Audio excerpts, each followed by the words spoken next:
ఇక సింహరాశి వారి యొక్క ఫలితాలు అయితే ఈ వారం మీ గోచార గ్రహగతులు చూసుకున్నట్లయితే కనుక కొంచెం వ్యతిరేక ఫలితాలు మిశ్రమ ఫలితాలు కనపడుతున్నాయి. చాలా జాగ్రత్తగా ఉండాలి. ఎవరిని నమ్మకండి. ముఖ్యంగా ప్రేమ వ్యవహార విషయాలు ఇబ్బందులు కనపడుతూ ఉన్నాయి.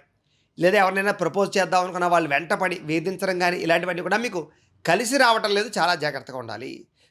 ఎవరి మీదైనా సరే ఇష్టమున్నా ప్రేమ అవి వ్యవహారాలు ఉన్నా కూడా అది మీరు ఏం చేస్తారంటే బాగా ఆలోచించి మంచి సమయంలో మీ ప్రేమను వ్యక్తపరచండి. లేదా పెళ్లి చేసుకుందాం అనుకుని ఇంట్లో చెప్దాం అనుకున్నా కూడా ఆలోచించి ఆచితూచి ఇంట్లో చెప్పడానికి ప్రయత్నం చేయండి తప్ప కంగారు పడిపోయి మీరు ప్రేమ వ్యవహారాలు ఎదురుకు వెళితే దెబ్బతింటారు. వివాహం విషయంలో కూడా అంతే. సంబంధ బాంధవ్యాలు కుదుర్చుకునేటప్పుడు 1కి 10 సార్లు జాతకాలు చూసుకోవడము లేదా అవతల వాళ్ళ యొక్క ఇష్టాన్ని అనుసరించి మాత్రం ఎదురుకు వెళ్ళడం మంచిది. ఈ వారం అంతా కూడా ఏ పని సజావుగా సాగకపోవడం వల్ల చికాకు నిస్పృహ బాగా పెరిగిపోతుంటాయి. జాగ్రత్తగా ఉండాలి.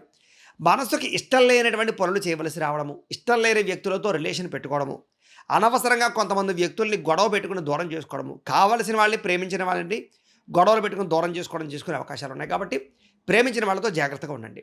మనసులో బాధ ఎందుకు బాధపడుతున్నారో లేదా ఎందుకు మీ పనులు జరగటం లేదో, ఎందుకు ఎంత కష్టపడినా ప్రయోజకులు అవ్వలేకపోతున్నారో, ఎందుకు నేను ఎదగలేకపోతున్నాను, నేను ఎందుకు ఇలాగే ఉండిపోతున్నాను అనేటటువంటి కొన్ని రకాల ప్రభావాలు మీ జాతకం మీద మీ మీద పడుతున్నాయి. కాబట్టి జాగ్రత్తగా ఉండాలి. అందుకనే ఒకసారి జాతకం కూడా చూపించుకోండి. జాతకంలో అంటే డేట్ ఆఫ్ బర్త్ టైంను బట్టి జాతకం వస్తుంది. మమ్మల్ని సంప్రదిస్తే